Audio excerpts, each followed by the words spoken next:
Hi, I'm Anirban Basu, Professor of Health Economics and the Director of the Choice Institute at the University of Washington in Seattle.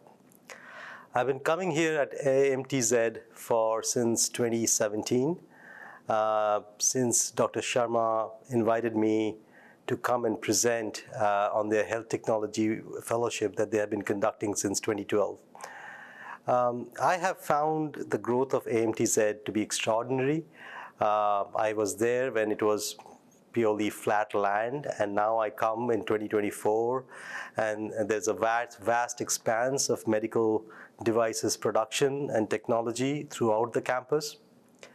What Dr. Sharma and his colleagues have achieved over the last few years really is exemplary for other medtech zones to form.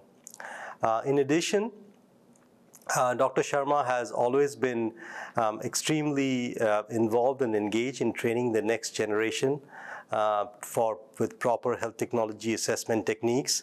So the fellowship he conducts has really grown in size and in prestige because he has been able to recruit really cutting-edge kind of researchers around the globe to come and present and train the budding researchers and the health technology analysts. Kind of contribute some of my time in teaching things about cost effectiveness analysis, budget impact analysis, budget allocation, and causal inference methods. And I hope to continue this engagement going forward.